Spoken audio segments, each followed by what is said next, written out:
Hi, my name is Darian Thomas. I'm a midwife in training, and this educational video is about environmental hazards. Pregnancy is a vulnerable time in regards to toxic exposure. A growing fetus is very sensitive to drugs and chemicals, especially in the first trimester. Environmental exposures in pregnancy are very important to assess because they can contribute to poor pregnancy outcomes. Heavy metals such as lead and mercury, different organic solvents, alcohol, and ionizing radiation are all confirmed teratogens that contribute to pregnancy loss. Unfortunately, pregnant persons are exposed to a variety of toxic chemicals and drugs in their home, in the environment in which they live, in the air, in their workplace, and even in the products that they use on a daily basis. So yes, be mindful of your home. The most common exposure is the inhalation of lead, which is mostly known to be found in paints in old homes and old houses built with lead pipes. In pregnancy, high enough doses of lead can lead to failure of every organ system. It is also important to consider the water in your homes. If you are unsure if your tap water is safe to drink, you can contact your local water department, insert a filter, use water filter jugs, or just boil some water for 20 minutes and let it cool and drink it that way. Mercury is another toxic substance that can be found in your tap water, so it's just important to know how safe your tap water is. If you're living in a home that is being renovated, it is important to refrain from participating in the renovation, as the inhalation of old paint and other substances can be toxic. It is important to note that the most common human exposure to mercury is through injection of fish. So just keep in mind and be aware of the different water advisories if you're a local fish eater, or if you participate in local, fishing. Organic solvent exposure in early pregnancy is especially dangerous as it contributes to early pregnancy loss. Organic solvents can be found in different home cleaning agents. It can be found in glues. It can be found in paint. It can be found in plastic and even printer ink. Be mindful and watch for different hazardous cleaning products and materials you use around the house. Especially refrain from inhaling it. Different agricultural companies use pesticides to try to keep their produce protected.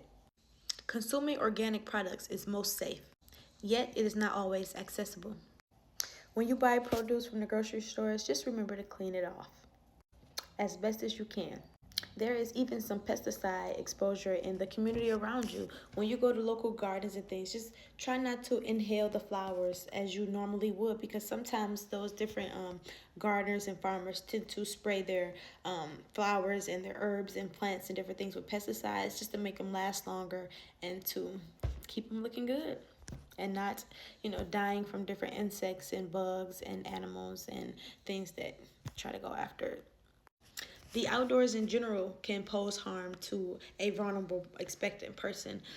Air pollution is a threat as well. Just be mindful in which the area you live in. You can contact your local city or state department just to ask and be sure that your air pollution, and especially in industrialized areas, are safe for expecting persons. And make a complaint if you feel like it's not.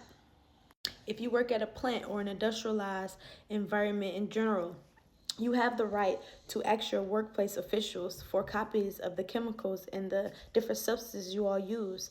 You have a right to know if the chemicals and the substances around you are harmful to you and your unborn child. If you're having trouble breathing or the environment itself is unsafe, talk to your provider. And in the workplaces, you also have the right to request protective equipment such as gloves, a mask, and other types of protective equipment.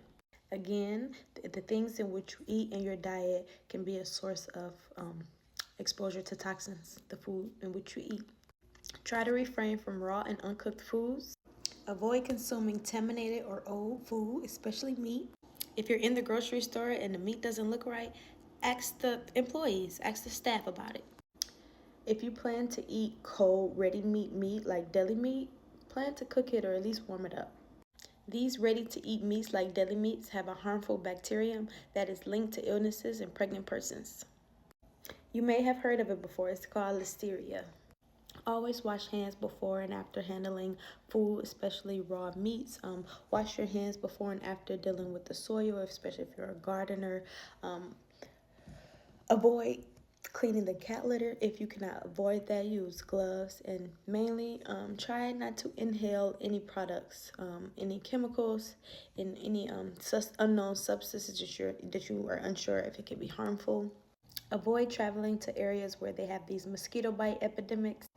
The first step to reducing toxic exposure is to first identify the toxic substance and the source. More ways to reduce your environmental toxic exposure is to wash your produce, especially fruits and vegetables. Soap is not needed. Avoid jobs and hobbies that include exposure to lead, especially paint. Do not eat non-food items such as dirt, clay, or even sand or starch. Try to stay away from that. Test your water in your home if you suspect lead in the pipes. Use cold tap water for cooking and drinking instead of hot water. Eat more fresh foods instead of canned or produced foods. Avoid rooms where there is being remodeled or the removal of old carpet.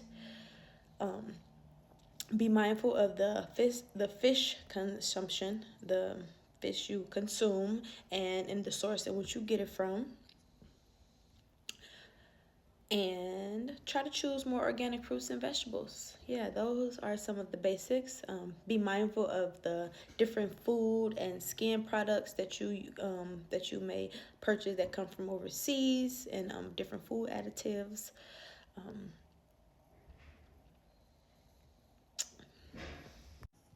If you are concerned that you might have come across an environmental hazard, talk to your provider.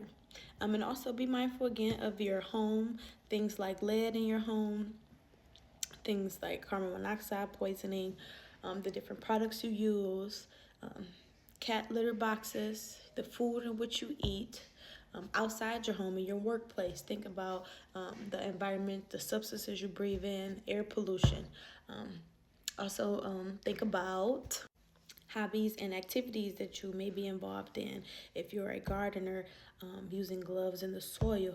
If you are a glass maker, just different fumes you may inhale. Just, recognizing your jobs and hobbies, and trying to avoid environmental exposure as much as you can, especially inhaling fumes and eating unsafe or contaminated foods.